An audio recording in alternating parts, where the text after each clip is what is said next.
Nanti kalau orang semayang tingkat atas, tempat semayang dia tu lantai dia daripada Port Pinang ataupun lantai dia jenis jernih, dia boleh orang boleh nampak aurat dia daripada bawah, yang tu tidak membatalkan semayang.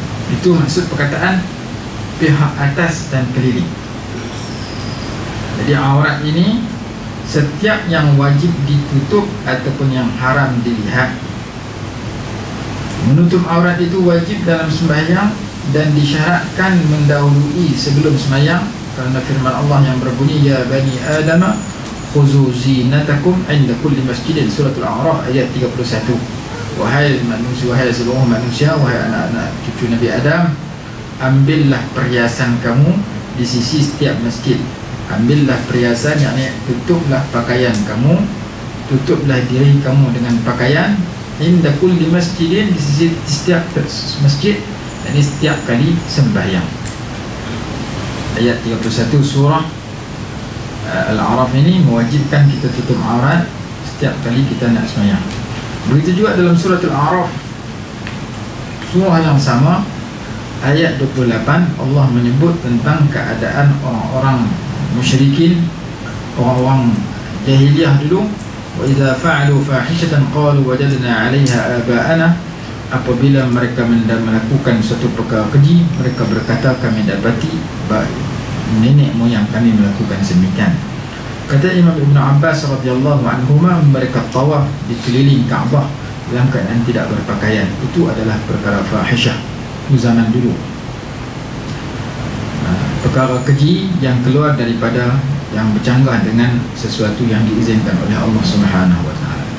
Apabila Allah suruh tutup aurat ketika tawaf, maka tutup aurat ketika sembahyang itu adalah lebih utama, kerana tawaf itu dinamakan pada syarak sebagai sembahyang, menurut ayat 28 ini. Dan ada riwayat menyatakan seorang sahabat nama Jarhad radhiyallahu anhu meriwayatkan Nabi SAW bersabda kepadanya, "Ghatti fakhidaka fa innal fakhida 'aurah."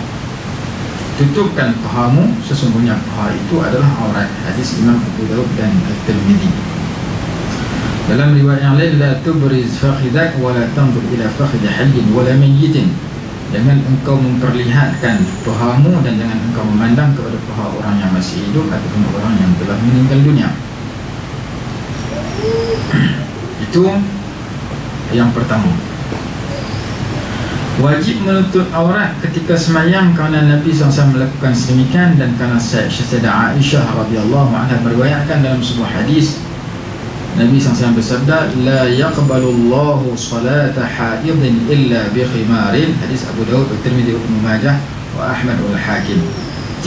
Allah tidak menerima sembahyang perempuan yang sampai umur haid, yang perempuan yang cukup umur ataupun perempuan yang baligh, illa bi khimar, melainkan dengan tutupan di kepalanya, melainkan kena pakai gelombong baru diterima sembahyang.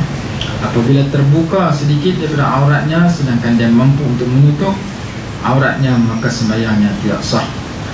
Menutup aurat merupakan syarat sah sembahyang bagi seluruh lelaki dan perempuan, sama ada sembahyang di khalayak ramai ataupun sembahyang berkeseorangan dalam bilik gelap, tak siapa tengok, sorang-sorang, tetap kena tutup aurat. Sama ada sembahyang fardu atau sembahyang sunat atau sembahyang jenazah atau tawaf atau sujud tilawah ataupun sujud syukur, semua tu syarat tutup aurat. Kita tengok bola tu, Arab main bola, skor gol, sujud tengah padang ke seluruh pendek, tu mazhab bola. Itu mazhab Syafi'i. Mazhab Syafi'i mesti tutup aurat, mesti ada wudu, mesti takbir, mesti niat, mesti bagi salam macam sembahyang. Itu sujud syukur.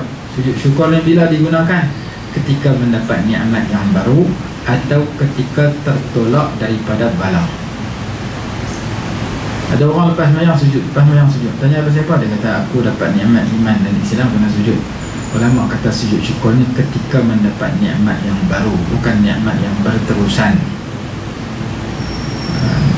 Kita dapat nikmat baru, ingat sujud syukur. Sujud syukur syarat macam sembahyang, kena tutup aurat, kena ada ayat sembahyang, kena menghadap kiblat, ada takbir, ada niat, ada salam. Jadi kalau orang yang sujud tengah padang bola tu, pakai tudung pendek juga tu. Itu mazhab ni, bukan mazhab Syafi'i. Mazhab Syafi'i mensyaratkan semua tu kena tutup aurat. Sembahyang seorang ke, ramai ke, fardu ke, sunat ke, sembahyang mayat ke, tawaf sekeliling Kaabah, sujud tilawah, sujud syukur. Sebab itu orang nak pergi buat umrah, nak buat haji, orang lelaki dia kena pakai dua laik yang putih.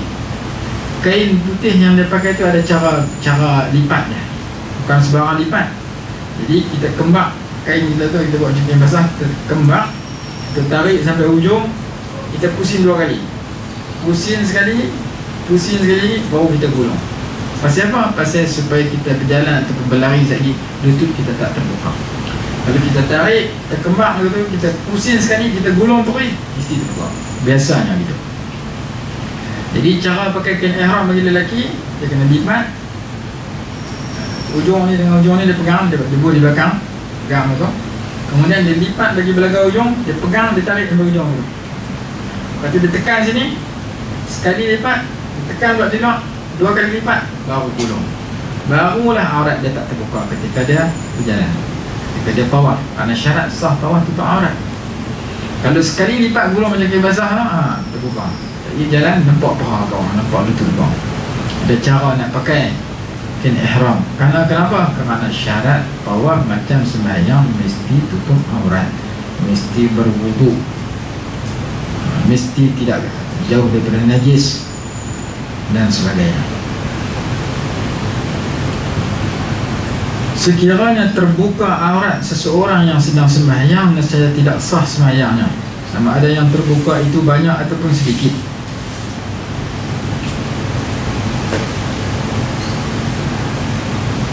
Sekiranya seseorang itu sembahyang, kemudian dia tutup aurat, setelah sembahyang dia dapati kain dia berlubang, terbuka aurat dia sedikit, ketika itu wajib dia mengulangi sembahyang itu. Sama ada dia tahu tu sebelum sembahyang kemudian dia lupa, ataupun dia tak tahu lepas sembahyang. Dan sekiranya aurat seseorang itu terbuka dengan sebab angin, lalu dia menutup dengan segera, maka tidak batal sembahyangnya. Jadi kita sembahyang ada kipas angin pusing, kena aurat kita terbuka, cepat-cepat kita tutup. Angin tiup kuat, kain kita terselak, cepat-cepat kita tutup, yang tu tidak batal. Tapi kalau kita biar, batal. Sekiranya seseorang yang nak sembahyang tu tak mampu nak tutup aurat dengan sebab tak ada kain langsung, ketika itu dia wajib sembahyang dalam keadaan tidak berpakaian. Ini masalah kalau ada, contoh ada orang yang duduk dalam penjara dan sebagainya, kalau sampai pangkat tak diberikan pakaian sampai waktu sembahyang, dia wajib sembahyang walaupun tidak berpakaian, dan dia menyempurnakan rukuk dan sujud macam biasa, dan sembahyangnya tak perlu diulang menurut pendapat yang paling asah ketika dia darurat sedemikian. Kalau ada pakaian yang dijual atau disewa dan dia mampu membayar harganya atau mensewanya, wajib dia membeli atau menyewa dengan nilai tersebut. Kalau dia ada temui hanya pakaian orang lain, dia minta izin dan sembahyang dengan pakaian orang lain tersebut. Dan hikmah daripada menutup aurat orang yang sembahyang nak menghadap Allah Subhanahu wa taala, Raja kepada segala raja, Tuhan semesta alam, maka hendaklah kita sembahyang dalam keadaan sempurna, keadaan yang paling sempurna. Begitu juga wajib menutup aurat di luar daripada sembahyang, walaupun ketika bersendirian, kecuali kalau berhajat, seperti mana mandi atau tujuan yang paling rendah, serendah-rendah tujuan, seperti mana nak menyejukkan badan atau nak memelihara pakaiannya daripada kotoran atau debu ketika dia menyapu rumah. Maksudnya seseorang lelaki atau perempuan duduk seorang-seorang, dituntut menutup aurat dia juga, kecuali kalau ada hajat-hajat tertentu, walaupun hajat tu hajat yang remeh. Ketika dia nak mandi, dia tak mau pakai pakaian, khilaful aula, bercanggah dengan yang lebih baik, dan kalau dia lakukan sedemikian tidak berdosa. Ataupun dia nak sapu sampah dalam rumah lah, dia kena duduk seorang-seorang. Kalau sapu sampah pakai kain, misalnya potong kain debu pula, dia tak mau pakai apa, dia seorang-seorang. Adna warat, tujuan yang kecil, tujuan yang rendah dibenarkan, cuma kurang afdal. Yang afdal yang menutup aurat. Apa hikmah ditutup aurat ketika bersendirian? Allah SWT melihat hambanya yang menutup aurat itu beradab depan Allah SWT. Tidak wajib menutup auratnya sendiri, tetapi makruh memandangnya tanpa berhadap. Dan harus sekiranya seorang muslim dan muslimah itu berhajat untuk membuka aurat dengan sebab lil mudawah, untuk berubat. Dia kena sakit yang mesti kena membuka aurat dia di hadapan doktor. Kalau orang lelaki, kalau orang perempuan, dia kena berubat yang memerlukan kena pada buka aurat di hadapan doktor. Seeloknya dan yang lebih baik dia mencari doktor yang sama jantina dengan dia. Orang perempuan jadi bisui lengan, kena buka tangan dia, lengan dia ni jadi bisui, dia kena cari doktor perempuan. Tak ada doktor perempuan baru pencari lagi. Kalau ada dua pilihan, doktor perempuan bukan Islam, doktor lelaki Islam, yang ada hanya lelaki dengan perempuan, dua orang tu yang pakar bisui tu, ketika itu dia kena utamakan sama jantina walaupun berlainan agama. So itu doktor orang perempuan yang nak bersalin, kalau dia ada dua pilihan, doktor lelaki ada, doktor perempuan ada, kena cari perempuan. Tiba-tiba hak lelaki itu Islam, hak perempuan tu bukan Islam, nak pilih lelaki dan perempuan, tetap diutamakan perempuan. Dan kita cakap sebut semikian. Jadi kalau seorang perempuan yang sakit atau lelaki yang sakit yang memerlukan kepada buka aurat, cari doktor yang sama jantina. Kemudian dibenarkan mengikut kadar keperluan. Dibenarkan buka aurat tu kadar keperluan, dengan arti kalau dia jadi bisui tadi, dia kena buka tangan dia, buka dekat mana boleh lihat. Jangan jadi tadi buka mana sini tak berhajat, buka juga dosa. Bisui dia jadi tam betul, buka sampai ke paha, tak boleh. Kerana kaedah fiqh menyatakan ad-darurat tuqaddaru biqadariha. Keperluan itu ditentukan mengikut kadarnya. Itu contoh yang pertama, untuk berubat, untuk bersalin dan sebagainya. Yang kedua, untuk khitan, untuk bersunat. Bahasa Melayu punya bersunat, sebenarnya hukum dia wajib menurut mazhab Syafi'i. Mazhab Syafi'i punya fatwa orang lelaki dan orang perempuan wajib berkhatan. Orang lelaki wajib berkhatan, orang perempuan wajib berkhatan. Itu mazhab Syafi'i. Mana dalil mazhab Syafi'i? Berdasarkan kepada hadis yang berbunyi idzal taqal khitanani faqad wajaba al-ghusl. Apabila bertemu dua tempat khatan yang lelaki dan perempuan, maka wajiblah mandi, wajib mandi junub. Baik, mazhab lain, mazhab lain orang lelaki wajib, orang perempuan tak wajib. Ada kata sunat, ada kata satu kemuliaan dan sebagainya. Jadi kalau kita nak kita beramal dengan mazhab Syafi'i, anak kita yang lelaki, anak kita yang perempuan, wajib kita mengkhatankan mereka. Cuma waktu khatan di Malaysia ni tak sama dengan negara Arab. Negara Arab kecil-kecil dah khatan lah. Di Malaysia perempuan yang kecil-kecil, orang lelaki kadang-kadang dulu lagi tu Allah boleh jaga. Dulu umur Allah 12, Allah boleh jaga, Allah sekolah Allah dah berkhatan dah. Jadi ketika berkhatan diharuskan membuka aurat kerana itu tempat diperlukan, dan dibuka tempat yang berhajat sahaja kerana darurat itu tuqaddaru biqadariha, ditentukan mengikut kadarnya. Baik, kita masuk kepada tajuk perbincangan kita dalam kitab, iaitu pembatasan aurat. Macam mana kita nak kenal? Dalam kitab dulu-dulu disebut 3: aurat lelaki, aurat hamba perempuan, dan aurat lelaki yang merdeka. Yang berlaku lah ni hanya 2, iaitu aurat lelaki dengan perempuan. Hamba dah tak ada. Aurat lelaki dibahagikan kepada 3 bentuk, 3 keadaan. Aurat perempuan 4.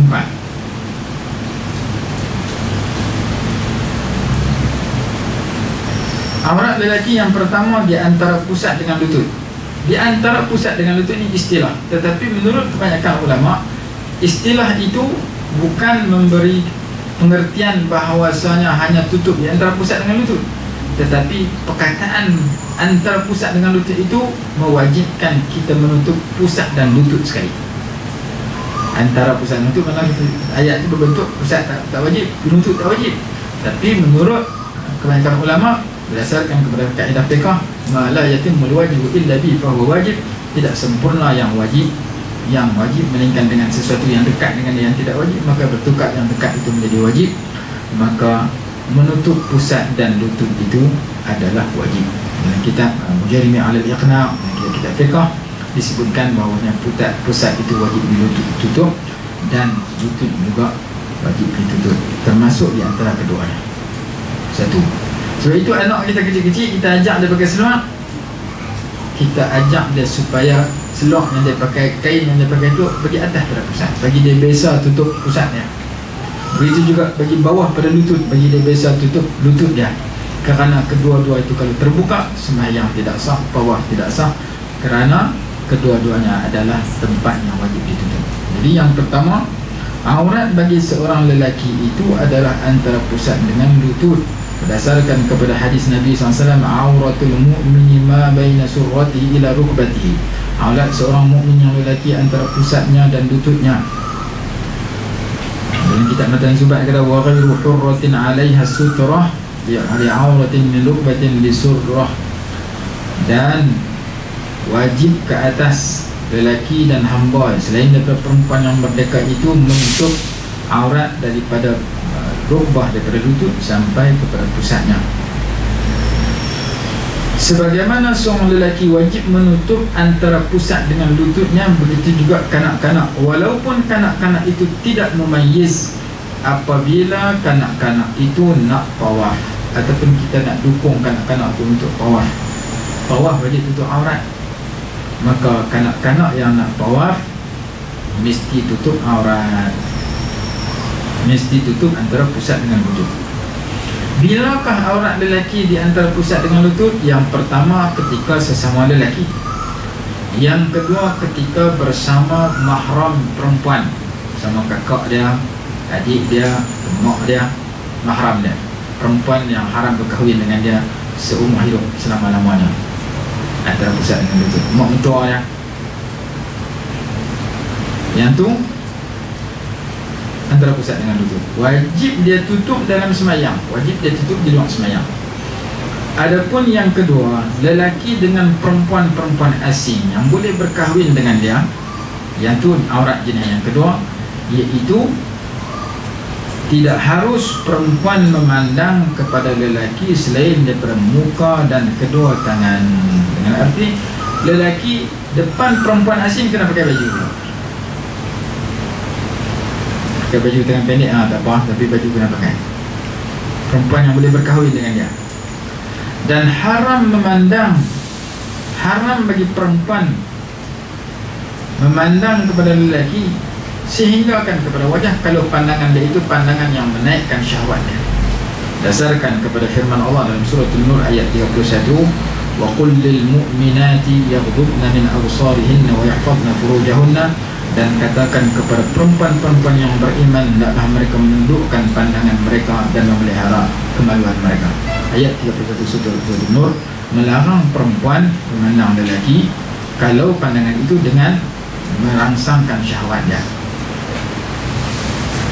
Amma zawj, adapun isteri tidak haram. Isteri memandang suaminya keseluruhannya tidak haram, tidak ada sesuatu daripadanya yang diharamkan. Itu tiga bentuk aurat lelaki. Yang pertama pusat sampai lutut, yang kedua seluruh tubuh badan dia, yang ketiga tidak ada aurat sama sekali, iaitu ketika dia bersama dengan isteri dia. Selesai aurat lelaki. Aurat perempuan. Aurat perempuan dalam sembahyang ialah seluruh tubuh badannya selain daripada muka dan kedua tangan. Dengan arti perempuan dalam sembahyang mesti pakai stokin, dalam tawaf mesti pakai stokin, tak pakai stokin tak boleh, kena pakai sarung kaki. Wajib menutup seluruh tubuh badan dia dalam sembahyang selain daripada dua muka dan kedua tapak tangan depan dan belakang, zahir dan batin, daripada ujung jari sampai pergelangan tangan. Kerana firman Allah dalam ayat yang sama, surah An-Nur ayat 31, wala yubdina zinatahunna illa ma zahara minha. Jangan perempuan itu menzahirkan perhiasan mereka kecuali apa yang zahir daripadanya. Apa yang zahir itu, kata Ibn Abbas dan Aisyah radhiyallahu anhum ajma'in, wajhaha wa kaffaiha, muka dan kedua tangan, sebagaimana disebut asar ini disebut Imam Baihaqi, dan dalam kitab Majmu' disebutkan semikian. Dan kerana Nabi SAW melarang perempuan dalam ihram daripada memakai sarung tangan dan memakai niqab, memakai purdah. Perempuan dalam ihram wajib buka mukanya. Kalau ada juga perempuan dia pakai purdah, dalam ihram pun pakai purdah juga, kena bubuh sesuatu yang panjang, tutup, pergi jauh dengan muka dia.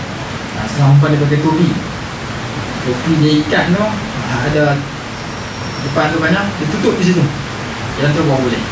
Kalau nak tutup muka dia tu yang dengan kain niqab tu haram. Kain tu kena muka dia ketika ihram. Anak perempuan, ihram perempuan di muka. Perempuan ketika berihram wajib buka muka. Kalau mati pun tak boleh tutup muka dia. Mati dalam keadaan ihram. Ihram orang lelaki di kepala. Orang lelaki tak boleh tutup kepala. Walaupun mati di kapan tak boleh tutup kepala kalau mati tengah ihram haji ataupun umrah. Kalau dia tutup dengan lebay, dia sedap, dia cepat-cepat buang. Dia tutup kepala dia dengan sesuatu penutup, dia sedap, dia cepat-cepat buang. Kalau dia tak buang, kena dam. Dan dalam kitab fiqh kita pernah disebutkan, seseorang yang dalam ihram haji ataupun umrah, perkara yang dilarang itu ada yang bentuk menanggalkan dan membuang, ada yang bentuk memakai dan berhias. Bermakai dan berhias, contohnya pakai baju, pakai lebay, pakai minyak wangi, itu jenis pakai. Satu lagi jenis buang, menanggalkan bulu-buluan, menanggalkan rambut, menanggalkan misai, menanggalkan janggutnya, menanggalkan kuku, itu jenis buang. Ulama membezakan antara jenis pakai dengan jenis buang. Jenis pakai seperti mana pakai lebay, seperti mana pakai baju pakai seluar. Dalam ihram dia balik pada miqat, sampai hotel dan di bawah sa'i dia terus buka pakaian lah. Dia memakai pakaian. Ada orang di miqat sampai miqat pakai baju, pakai kain, atau pakai seluar. Masa dia nak ihram, dia tukar kain dia tu, tukar kepada kain ihram. Baju pun dia ambil kain ihram, baju dia buang, dia pakai kain putih. Niat ihram, lepas niat dia hebat. Ni saya kenal, jumpa orang pertama yang orang kata ni, kita di miqat umrah. Setelah dia niat ihram, dia hebat macam, ustaz, baju panas lupa buang, ni buat di badan dia. Orang lelaki bila ihram tak dia pakai baju panas, dia pakai baju biasa. Lepas niat lah, baju dua ada lagi. Dia kata, ustaz, saya terlupa ni buat macam mana ni? Dia kata, buang lah. Dia buang lah. Jadi kaedah ulama sebut, sekiranya seseorang itu duduk dalam keadaan ihram, kalau pantang larang yang dia lakukan itu berbentuk pakaian, berbentuk perhiasan, berbentuk wangi-wangian, kalau dia terlupa, tak sengaja, tak kena dam. Dengan syarat masa dia sedap, dia buang dalam. Contoh dia orang lelaki. Orang lelaki masa ihram, dia tak boleh pakai kasut yang menutup jari, menutup tumit. Dia kena pakai kasut jepun ni, slipper. Tiba-tiba dalam ihram dia pakai kasut semacam, orang terbang, kasut dia boleh pakai, ataupun dia sedap, dia buang dalam. Tak kena. Orang lelaki tak boleh pakai lebay, tengah-tengah ihram dia pakai lebay, ataupun dia singgah kedai lebay, cuba dia nak pakai ihram, dia sedap ke dalam ihram, larang, terlarang tutup kepala, dia sedap, dia buang dalam tu, tak kena. Orang membuh minyak wangi kita, sedang nak dalam ihram, dia buang, dia basuh, tak kena dam. Ada orang dalam ihram dia peluk Kaabah, bawah tak ada hadis, tempat hadis, bawah tak sa'i dia peluk Kaabah. Di Kaabah ada minyak wangi, dia kena dam, dia sedap, dia buang. Jadi berbentuk perhiasan dan pakaian, masa kita sedang kita buang segera, nanti tak kena dam. Dan tak berdosa kalau tidak sengaja. Kalau sengaja baru kena. Itu masalah perhiasan dan pakaian. Orang perempuan tutup muka dia dengan kain, tak sengaja, sedang-sedang, oh aku dalam ihram, dia buang cepat. Masa dia sedap, dia tanggalkan, dia tak berdosa kerana terlupa dan tak kena dam. So, kalau masa dia sedap, dia biar bagi perui, nanti kena. Berbeza dengan menanggalkan. Mak menanggalkan sengaja kena dam, tak sengaja pun kena dam kalau dia tertanggal dengan perbuatan kita. Contoh, orang lelaki, orang perempuan mandi, dia ambil sembahyang, tonyuh rambut kuat, tengok-tengok luruh 5 helai tekuk kami, 1 helai cukup. 2 helai 2 cukup. 3 helai ke atas sekaligus seekor kambing. Oh, aku tak sengaja, aku nak tolong pergi momok macam kan. Sengaja tak sengaja dengan sebab perbuatan kamu jatuh kena. Yang tak kena tidur. Dia pergi tidur ada di bantai. Memang aku tolong kan jatuh sendiri. Cara jatuh sendiri tak apa. Rambut yang gugur sendirian berhad, itu tak kena. Tapi gugur dengan perbuatan kita. Walaupun kita sengaja kena, kita tak sengaja pun kena. Kuku pun sama. Potong-potong pun aku terlupa pergi potong. Hang potong mereka kena. Jadi ketika ihram yang payah jaga ialah rambut. Lelaki dan perempuan duduk dengan ihram, masa mandi dua itu sudah pasal dia tonyok. Kalau tonyok makruh. Kalau dia tahu dengan sebab dia tonyok tu jatuh, haram dia tonyok. Lelaki dan perempuan kalau nak mandi dalam keadaan ihram, gurih terus, tak sah duk gosok. Pasal apa tak boleh gosok? Kerana orang dalam ihram disunatkan berada dalam keadaan ash'asa akbar, dalam keadaan usut, rambut dia serabut, pakaian dia berdebu. Nak segak rambut elok, nak pakaian tak berdebu jadi smart, cantik, lepas habis ihram tu, lah minyak wangi kan, nak sikat rambut terpacak kan, terkona kan, lepas keluar pada ihram. Dalam ihram sunat serabut, datang kepada Allah dalam keadaan serabut, dalam keadaan dosa banyak, supaya ketika kita tahalul kita tanggalkan kesemua, kita jadi elok setelah itu, zahir kita elok, rambut kita elok, pakaian kita elok, dan dosa kita dibersihkan setelah kita duduk dalam keadaan khusyuk tersebut. Jadi orang dalam keadaan ihram, ada yang kena haji tamattu tak apa sehari dua, haji ifrad 14 hari 10 hari, nampak debu ni potong, nampak belum tu keadaan orang dalam keadaan ihram. Hadis kata siapa dalam ihram sunat dalam ihram dalam keadaan ash'asa akbar. Jadi saya sebut ni supaya esok-esok kita pergi umrah haji, kita sedar ada benda yang tak sengaja pun kena, sengaja pun kena, iaitu jenis menanggalkan rambut, menanggalkan kuku.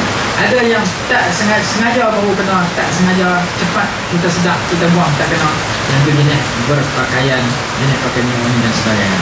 Jadi orang perempuan dalam keadaan ihram tak boleh tutup muka. Kalau dia tutup juga tak sengaja, dia cepat buang. Nak tutup juga kena ada kayu, kain, kertas, apa sesuatu yang menjauhkan daripada muka. Sebab kita duduk di muka, kita akan nampak ada seorang tua perempuan tetap nak tutup muka dia, dia pakai sini, dia pakai terus dulu tak boleh. Dan perempuan itu tidak boleh pakai niqab ketika ihram, tidak boleh pakai sarung tangan ketika ihram. Itu dalil yang menunjukkan bahawasanya wajah dan muka dan tangan itu aurat. Dan muka itu boleh dibuka dan boleh kita melihat ketika bermuamalah, jual beli, mengaji, mengajar, sembang, boleh ketika bermuamalah. Dan dia berkata tak boleh tengok pula, tak boleh tengok apa ni. Ini kita pergi supermarket beli barang kat perempuan, cashier dia perempuan, kita tak tengok suara duit, kena tak boleh lah. Ini masalah, kena tengok dia untuk dia terima duit, kita nak terima bagi daripada duit yang kita bagi. Jadi ketika bermuamalah dibolehkan, ketika beri dan terima dibolehkan. Aurat perempuan di luar sembahyang, di dalam sembahyang seluruh tubuh badan kecuali muka dan kedua tangan. Di luar sembahyang pun ulama kata sedemikian juga. Aurat perempuan ketika bersama dengan sama-sama perempuan muslimah, antara pusat dengan lutut. Aurat perempuan itu jenis yang kedua. Yang seterusnya, aurat perempuan muslimah dengan perempuan kafirah, perempuan bukan Islam, selain daripada yang dizahirkan ketika waktu bekerja. Waktu bekerja seperti mana mengurus rumah, dengan arti orang perempuan muslimah nak berhadapan dengan perempuan kafirah, dia kena pakai baju. Aurat dia selain daripada waktu bekerja, macam dia basuh pinggan di dapur, lengan dia nampak, tempok dia nampak, kaki dia nampak, dekat tu boleh dengan perempuan kafirah. Dia tak sama dengan sama-sama perempuan muslimah. Sama perempuan muslimah pusat sampai lutut, sama dengan perempuan kafirah sebagaimana selain daripada yang zahir ketika bekerja, seperti mana berkhidmat di rumah. Adapun aurat perempuan muslimah di kalangan lelaki asing yang boleh berkahwin dengan dia, ada di kalangan mahram dia, di kalangan lelaki yang mahram dia, perempuan muslimah dengan abang dia, dengan adik lelaki dia, dengan ayah dia, dengan ponakan dia, antara pusat dengan lutut. Berdasarkan firman Allah dalam surah An-Nur ayat 31. Aurat perempuan muslimah di kalangan lelaki seluruh tubuh badan dia selain daripada muka dan kedua tapak tangan, kecuali ketika takut fitnah. Ketika fitnah, ketika itu seluruh tubuh badan dia, seluruh termasuk inna khawfi fitnah, mengangkumi muka dan kedua tangan. Jadi aurat perempuan tu senarai ya. Kita baca dalam kitab. Dalam kitab ni disebut dengan nama.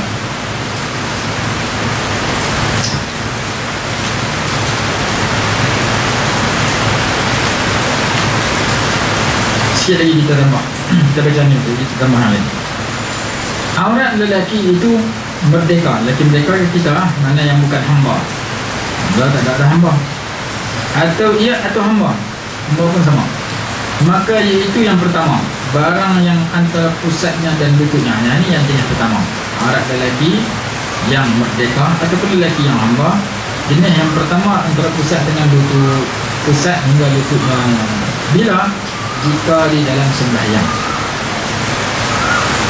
Cuma jangan kita buat begitu. Di sini sah, tapi makruh. Pasal ada baju kita tak pakai, bau kita tak tutup. Siapa yang sembahyang bau dia terbuka, hukum dia makruh. Orang lelaki, perempuan tak sah turun. Orang lelaki kena tutup dengan baju. Tak ada baju, ambil kain macam kain basah, tutup kiri kanan bau dia, supaya dia tidak melakukan perkara makruh. Dan perkara ini perlu kita pelajari, khususnya kepada orang yang nak pergi haji umrah. Kenapa? Kerana ada orang silap faham, apabila dia mula ihram di miqat di Bir Ali umpamanya di Madinah, ataupun dia dah berkembang ketika dia turun ke Mekah, umrah, ihram haji, mula ihram terus dia buka bau dia. Kalau dalam ihram tu 10 hari bau dia buka. 14 hari dia buka. Kena panas jadi merah macam udang kena bekam. Orang tanya apa siapa? Buka kan? Dia kata ihram jangan buka. Salah. Orang lelaki duduk dalam ihram buka bau 24 jam, hukum dia makruh. Bila orang lelaki nak buka bau ketika ihram? Yang pertama ketika tawaf 7 pusingan, yang kedua ketika sa'i 7 pusingan. Tu dia nak buka bau. Lain pada tu sunat tutup. Duduk di atas bah ketika sembahyang di hadapan orang, ketika berdoa, sunat tutup. Nak buka hanya 2 tempat saja, ketika tawaf, ketika sa'i. Tawaf yang mendirinya oleh sa'i, tawaf umrah, tawaf haji, dan sa'i umrah, sa'i haji. 2 tu saja kita nak buka bau. Mula saja tawaf, bau, buka bau. Habis tawaf, tutup bau. Sembahyang sunat tawaf, tutup bau. Baca doa, tutup bau. Jadi nak mula sa'i pula, buka bau balik. Habis sa'i, tutup balik. Pergi kedai, gunting rambut, pergi kedai nak makan, pergi tamat, tutup semua. 2 tempat dia buka. Tapi sebahagian jemaah haji orang Arab pada orang Melayu pada, dia buka sampai habis. Daripada mula tawaf, mula niat ihram sampai habis ihram. Itu satu kesalahan. Kenapa? Kerana bau kita dituntut kita tutup ketika sembahyang dan di luar sembahyang. Kerana seumpama kita pakai baju. Itu yang kita kena sedang. Kerana kadang-kadang adik-beradik kita pergi buat haji umrah tu dalam ihram, buka sepanjang jalan, atas bah buka, nak tunjuk bau dia ada orang lain, sedangkan tu bukan tempatnya. Oh, dalam buku lah, dalam buku dia nak tunjuk cara buka. Dalam buku tentang haji tunjuk cara nak buka ihram, buka macam ni. Bukan buka selalu dalam buku tu dia buka terus dia minta buka. Tapi kita kena tahu bila kita nak buka bau yang sebelah kanan, bila kita nak tutup. Jadi nak buka, ingat 2 tempatnya. Masa tawaf 7 pusingan, masa sa'i 7 pusingan. Lain tutup ni. Semayang lagi kena tutup. Itu bab. Ni kita tahu. Setelah kita mandi kita tahu. Kita pergi buat umrah besok di miqat di jalan, kita akan jumpa orang Melayu pada orang Arab pada, orang lain pada Melayu pada. Di masjid di tengah jalan semua orang sebahagiannya dia buka sepanjang masa. Itu salah. Itu berkenaan dengan aurat yang pertama. Jika di dalam sembahyang dan pada berhadapannya sama lelaki, yang kedua sama-sama lelaki, atau dengan perempuan yang mahram, kakak dia, adik lelaki dia, mak dia dan sebagainya, itu mahram. Jadi 3 orang ni bila duduk depan seorang lelaki, orang lelaki tu wajib tutup antara pusat dengan lututnya. Yang pertama dalam sembahyang, yang kedua sama-sama lelaki, yang ketiga sama-sama adik-beradik yang haram berkahwin dengan dia, iaitu kakak dia, adik anak perempuan dia dan sebagainya. Yang kedua, dan jika berhadapan dengan perempuan yang ajnabiyah, perempuan yang asing yang boleh menikah dengan dia, maka iaitu sekalian badannya kena pakai baju. Itu jenis yang kedua, aurat lelaki. Dan jenis yang ketiga, dan jika ada di dalam khalat, maka dua kemudiannya, depan dan belakang, maka hasil lelaki itu 3 aurat. Dengan arti ketika ada hajat yang paling rendah dengan hajat tertentu dibolehkan. Di mana saya sebut tadi. Selesai buat aurat lelaki, pindah kepada aurat perempuan. Yang kedua, aurat perempuan yang hamba. Ini kita baca sekitar yang dulu, tak ada hamba lah, iaitu jika ada ia di dalam sembahyang atau dalam khalwat atau pada berhadapannya dengan mahramnya atau dengan sama-sama perempuan, maka itu barang yang antara pusatnya dan lututnya sama dengan lelaki. Dan jika berhadapan ia dengan lelaki yang ajnabi, maka sekalian badannya. Dan jika berhadapannya dengan perempuan yang kafirah, maka ia itu barang yang lain daripada barang yang zahir pada waktu bekerjanya, maka hasil darinya itu 3 aurat juga. Itu kita tinggal, pasal tak ada hamba lain. Kita masuk yang kedua, aurat perempuan yang ketiga, aurat perempuan yang merdeka, macam perempuan yang ada sekarang. Aurat perempuan yang merdeka ada 4. Yang pertama, sekalian badannya melainkan muka dan 2 tapak tangannya, jika dia dalam sembahyang. Jadi orang perempuan dalam sembahyang kena pakai sarung kaki, tak ada kain dia kena labuh. Kalau dia sujud, tapak kaki dia terbuka, nampak kat orang belakang, sembahyang dia tidak sah. Masa dia berdiri tak apa, tapak kaki dia ditutup oleh bumi, tapi masa sujud, tapak kaki dia. Orang perempuan di rumah, tuk-tuk kita mana nak pakai sukin sembahyang, akhirnya nak tutup kaki juga, dia pun bagi labuh kain dia. Boleh, tak apa elok, tapi pastikan labuhnya kain itu kalau kita sujud, tapak kaki kita tak terbuka. Kalau dia sujud, tapak kaki dia terbuka, maka sembahyangnya tak sah. Kenapa? Kerana aurat dia juga ke kaki dia, kaki dia juga aurat.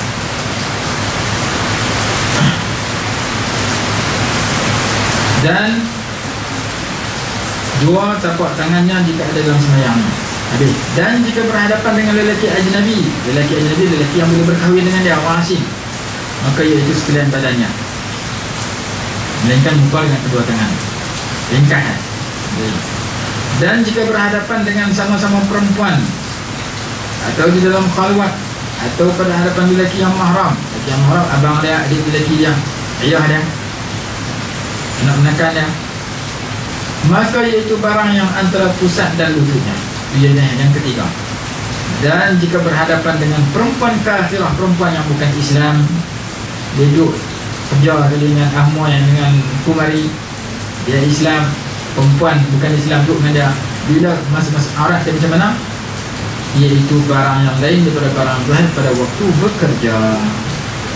Tangan dia boleh, kaki dia boleh, tapi dia kena pakai baju juga. Tangan dia ketika dia kerja, yang terbuka ketika dia kerja itu sahaja yang boleh dilihat oleh perempuan yang bukan Islam ketika mereka bersama. Kesimpulannya, maka hasilnya dia ada 4 aurat. Masalah dia, wallahu a'lam. Kemudian itu minta. Ada soalan tentang aurat? Bagaimana aurat untuk orang perempuan tua dan nenek? Ada dalam kitab surah Nur, tafsir surah Nur, dia kata orang perempuan yang tua tu ada yang dibenarkan sikit-sikit, macam tangan dia terbuka, ada sikit-sikit ada. Cuma yang lebih baik tutup tu.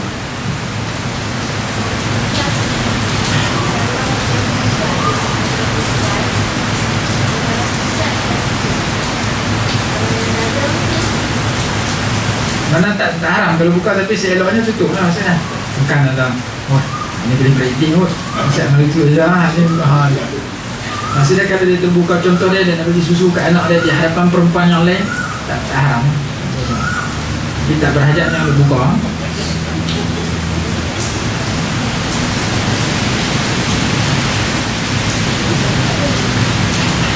Ada lagi penambahan di sini, cuma yang masa tidak mengizinkan. InsyaAllah kita sambung akan datang penambah sikit lagi yang penambah aurat.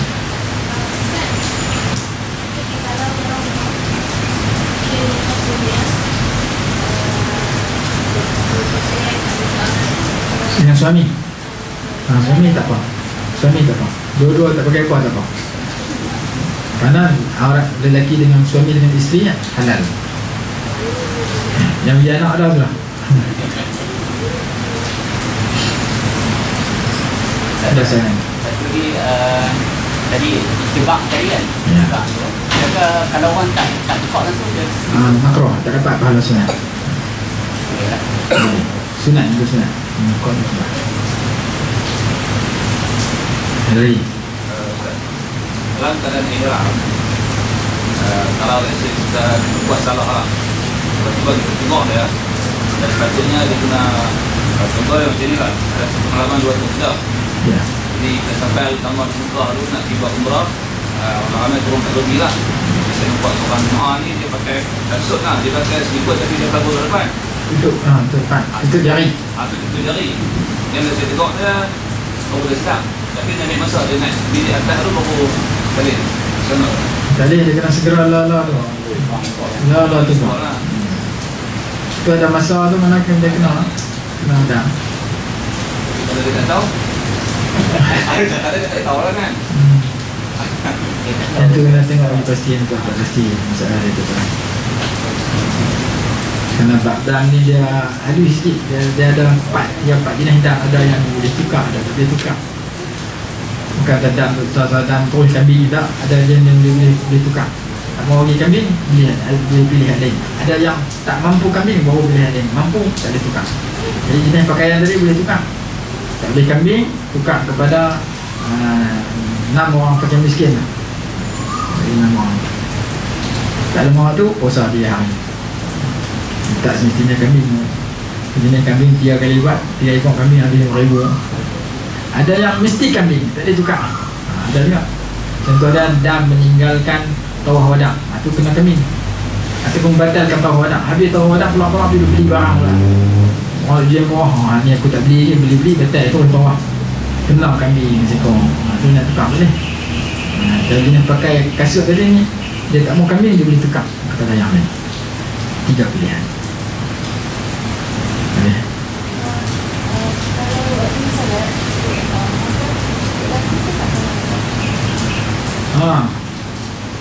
Dia 2 pendapatnya.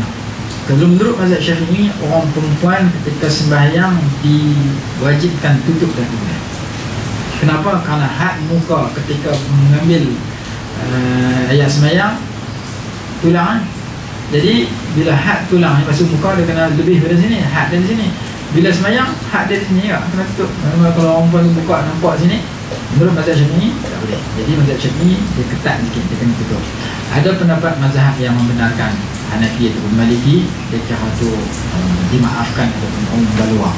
Jadi kalau kita sembahyang, seeloknya nak ambil pendapat yang semua kata sah, perempuan kena tutup, pakai lekung yang tutup naik ke atas ni, jangan sampai buka.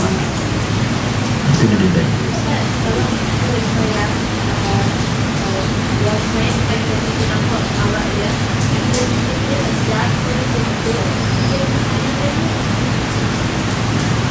Kita habaq ke dah? Tarik orang tak faham, kes dengan kita. Kalau kita tengok dia tak tutup aurat, dia terbuka, kita niat mufaraqah, niat pisah dengan ikut dia. Dan lepas sembahyang kita kena habaq ada, dan dia kena ulang balik sembahyang. Jadi kita fikir kita.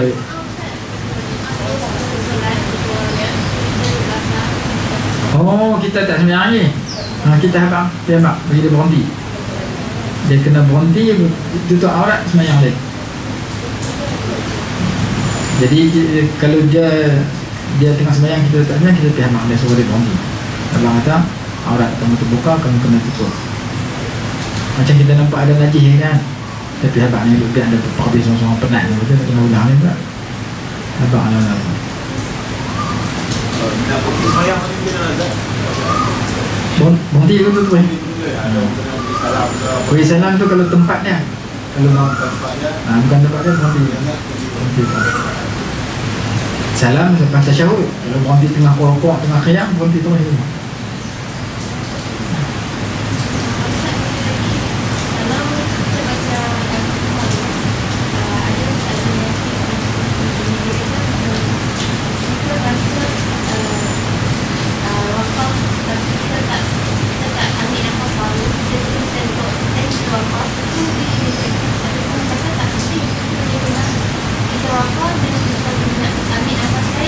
Eloknya gitu. Eloknya. Sebab ada dia waqah yang tak bernafas ada tempatnya. Contoh dalam surah Yasin. Qalu ya wailana man ba'athana min marqadina. Itu kena waqaf dan tidak bernafas. Saktah, latifah dia ni. Lain nafas. Kurang baguslah, kurang. Dia tak membatalkan sebenarnya. Batalkan sebenarnya kalau sampai peringkat mengubah makna dia. Ataupun lahnul jali, mengubah huruf sampai bertukar makna dia.